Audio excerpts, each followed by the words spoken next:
So the summer movie season, as we know it, has pretty much come to an end. So today I'm ranking all of the summer movies that I watched this year. What's going on, guys? I'm Chris and welcome back to another video. So today I got a ranking as, again, I'm going through all the summer movie season movies that I watched. To specify, this starts in May for me and ends with the end of August. So now is the perfect time to go ahead and make this video. But before I do, be sure to hit that like button, comment down below your favorite summer movies that you watched this year. Subscribe me to that notification bell to help reach my goal of 85,000 subscribers here on the channel. And check out my Patreon link down below for access to the Discord server, extra content, and more. Support goes a very long way over there. But without further ado, let's go ahead and dive right in. I've technically seen 17 of these summer movie season movies. And last place for me is Fast X. I don't even know if I can talk about this because it feels like half of a movie, and I'm still waiting to watch the third act of this movie actually unfold. I've never been more tricked, hoodwinked, bamboozled as the credits rolled in the movie, and we really had no clarity or sense of closure to the third act of the film. Look, I stopped caring about these movies a long time ago. I just went and saw this one with my buddy, and I don't really care about this one either. It's dumb action, indefensibly stupid at times, and nothing really makes sense anymore. Everyone here just feel like they're here to get the paycheck, and this one didn't even rack it up as much as they thought. I don't know if anyone cares about Fast and Furious anymore. I sure as hell don't, so yeah. This one easily took the last spot for me. Right above that, though, is Transformers Rise of the Beasts. Same boat. I don't really care about the Transformers movies anymore. I was just like, let's go give this one a shot. And it was, again, your run-of-the-mill Transformers movie with uninteresting human characters and a lack of Transformer action.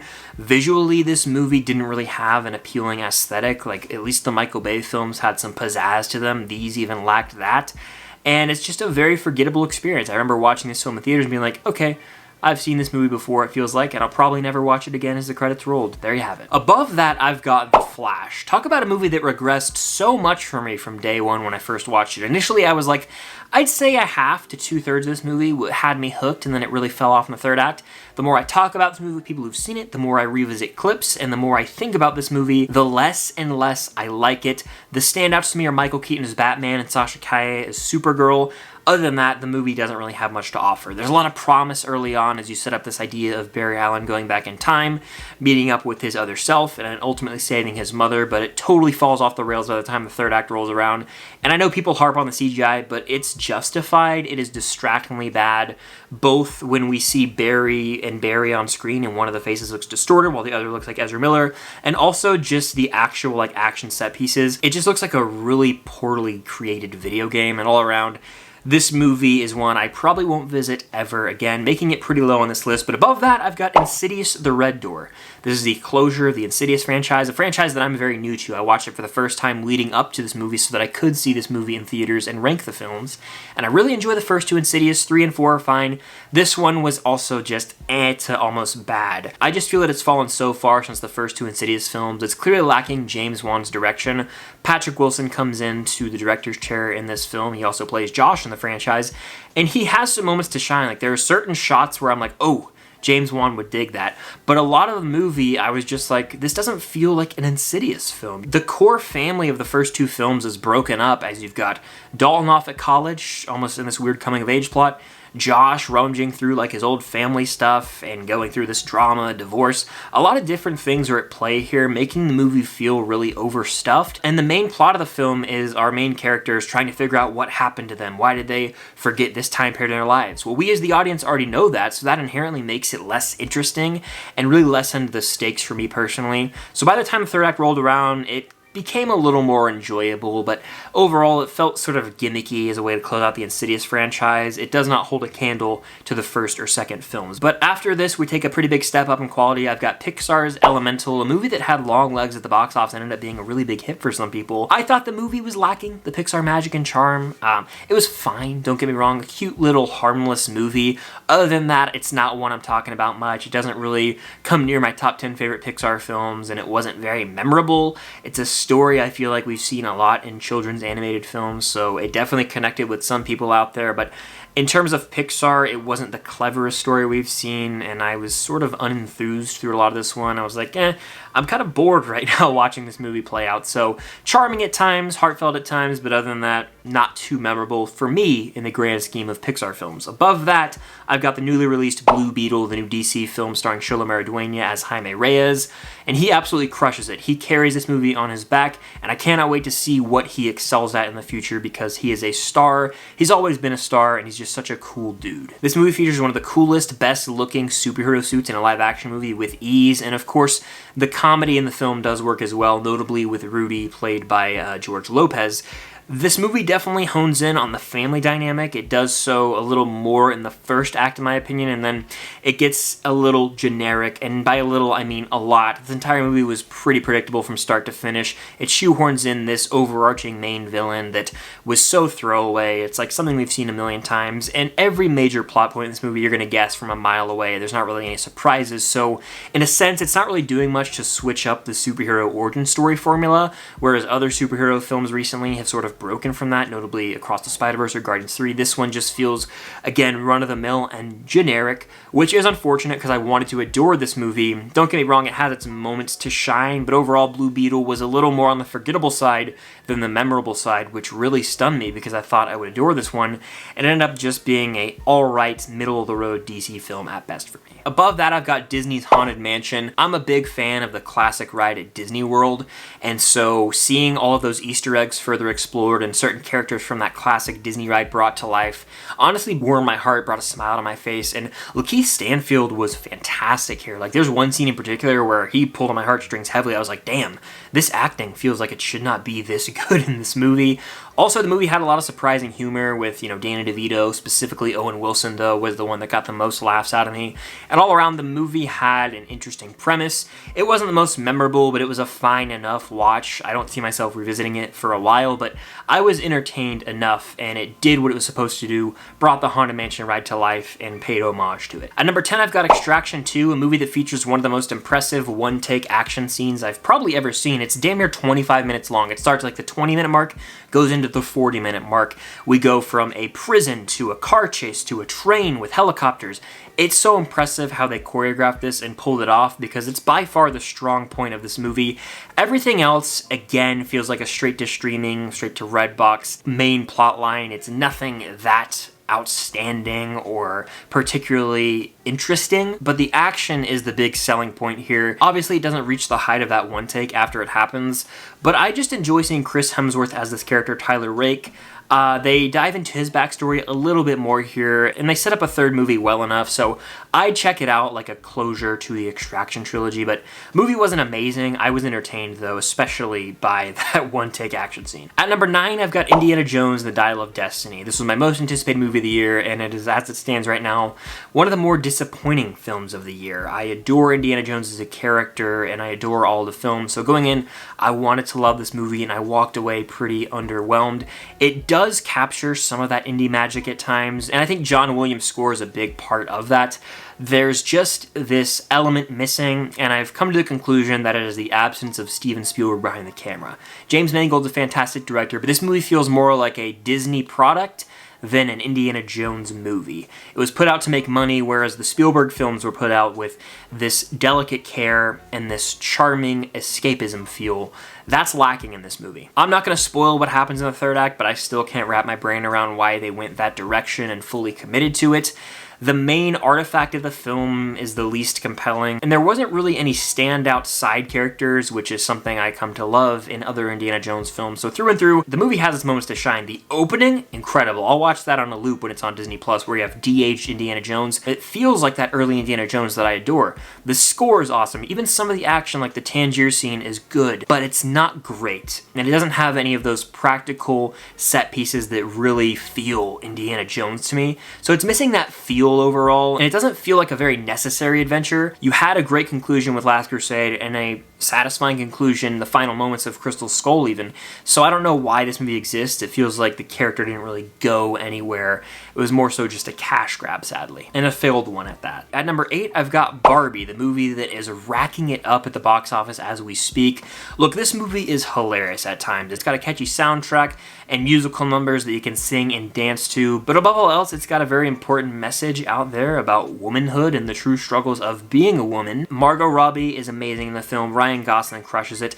I don't adore this movie like I really wanted to. I think the movie struggles tonally in terms of like it's clashing between a comedy and a very serious drama back and forth. It can be a little like off-putting at times, and there was subtle messaging early on, but it comes more head-on, which always irritates me in any movie where they don't trust the audience to comprehend the message of the movie. It just becomes very evident. In this one, there's a scene where they're like, here's the message of this movie, and it's like, we were getting it. You didn't have to be so on the nose with it. Overall, though, Barbie was a very fun time, and the Barbenheimer double feature is something we'll be talking about for years to come. Talking about Oppenheimer later in this video, though, but next on my list, I've got The Little Mermaid. One of the better, if not the best, Disney live-action remakes.